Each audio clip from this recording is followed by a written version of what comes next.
পাকিস্তান নাকি জঙ্গিবাদ পোষণ করে না, পাকিস্তান নাকি জঙ্গিবাদের বিরুদ্ধে লড়ছে। এ কথা শুধুমাত্র পাকিস্তানের তা কিন্তু নয়।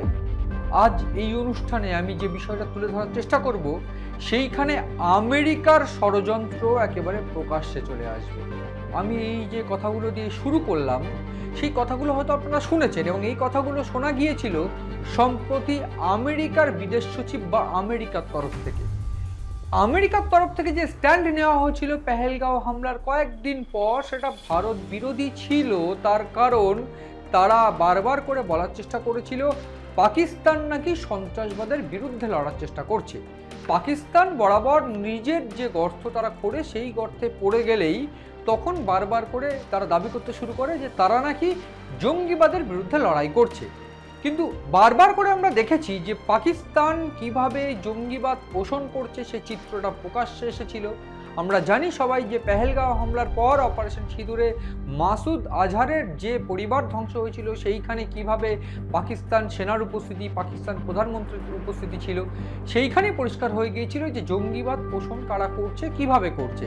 ঠিক সেই যে ধারাবাহিকতা, সেইটা বজায় রেখে পাকিস্তান কিন্তু অভিযোগ উঠেছিল আমেরিকার থেকে ফান্ড নিয়ে, আমেরিকার থেকে ত্রাণ নিয়ে, অস্ত্র নিয়ে ফের জঙ্গিবাদ বা যে জঙ্গিগুলো অপারেশন সিঁদুরের পর মনোবল হারিয়েছিল তাদেরকে একেবারে পুনর্বহাল করার চেষ্টা করছে।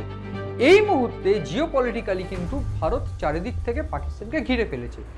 এই মুহূর্তে এই ভারত জিওপলিটিক্যালি যে পাকিস্তানকে ঘিরে ফেলেছে, সেই জায়গা থেকে বাঁচতে পাকিস্তান যে ভয়ানক একটা পরাক্রম কৌশল রেডি করেছে, সেই চিত্রটা আমি আজকে তুলে ধরার চেষ্টা করব। এবং ঠিক তারই সঙ্গে একেবারে প্রকাশ্যে চলে আসবে পাকিস্তানের মুখোশ, প্রকাশ্যে চলে আসবে আমেরিকার ষড়যন্ত্রটা।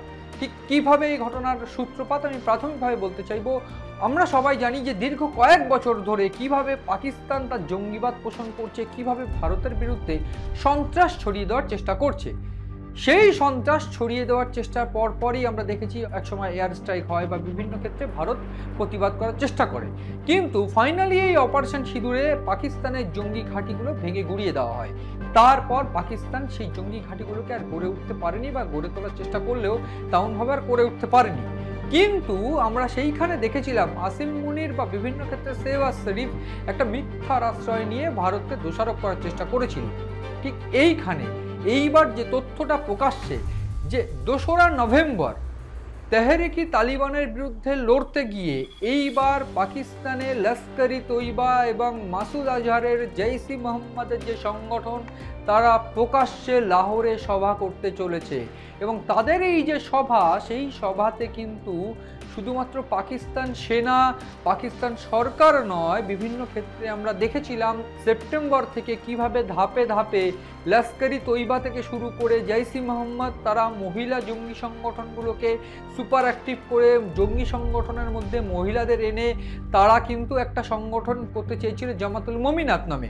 এবং এই জামাতুল মমিনাত বা অন্যান্য ক্ষেত্রে তথ্য বলছে, ভারতীয় গোয়েন্দার রিপোর্ট বলছে যে মুসলিম যে জঙ্গি সংগঠনগুলো সুপার অ্যাক্টিভ নয়, তাদেরকেও এই জঙ্গি সংগঠনগুলোকে এই যে সভা হবে 2রা নভেম্বর, সেই সভার মাধ্যম দিয়ে সুপার অ্যাক্টিভ করার চেষ্টা করা হবে। এবং তার পিছনে রয়েছে পাকিস্তানের গোয়েন্দা। এবং এই যে পাকিস্তানের গোয়েন্দা, তারা যে এই কাজগুলো করছে, বা বলা ভালো আইএসআই বা পাকিস্তান সেনা, তারা এই কাজগুলো করছে, তাদের দূরাভিসন্ধি কি, এইটা আমি বলবো। কিন্তু তার আগে বলার চেষ্টা করব, তথ্য উঠে আসছে 2রা নভেম্বর লাহোরে যে সভা হতে চলেছে জঙ্গি সংগঠন লস্করি তৈবা, জৈশ-ই মোহাম্মদ এদেরকে নিয়ে, সেই সভায় মূল বক্তৃতা রাখবেন কে? এইখানেই প্রশ্ন উঠে আসছে বা তথ্য উঠে আসছে সাইফুল্লাহ কাসুরি আব্দুল রৌফ। আমি মনে করে দেওয়ার চেষ্টা করব সাইফুল্লাহ কাসুরি কে। সাইফুল্লাহ কাসুরি যে কিনা তৎকালীন সময়ে এই টিআরএফ যে জঙ্গি সংগঠন ছিল, যেটা লস্করি তৈবার একটা শাখা সংগঠন বা জৈশ-ই মোহাম্মদের সঙ্গে তারা যুক্ত, সেই টিআরএফ যারা কিনা পেহেলগাঁও হামলা করেছিল তাদের মূল মাথা। এবং এই সাইফুল্লাহ কাসুরি, যাকে ধরে নেওয়া হয় ভারতের হিট লিস্টে রয়েছে, এমনকি ভারতের বিভিন্ন ক্ষেত্রে এই পেহেলগাঁও হামলা ছাড়াও বিভিন্ন হামলার অন্যতম মূল চক্রী, তিনি বক্তৃতা রাখবেন, তিনি মূল প্রধান গেস্ট থাকবেন। এবং এইখানে আরও একটা তথ্য তুলে দেওয়ার চেষ্টা করব যে এই লস্করি তৈবা সহ এই যে জৈশ-ই মোহাম্মদ, তাদের যারা মূল মাথা, আমি একটু বলে রাখতে চাইবো হাফিজ সঈদ এবং মূলত মাসুদ আজহার, এই দুজনও কিন্তু বক্তৃতা রাখবেন এবং তারা কিন্তু ভার্চুয়ালি বক্তৃতা রাখবেন।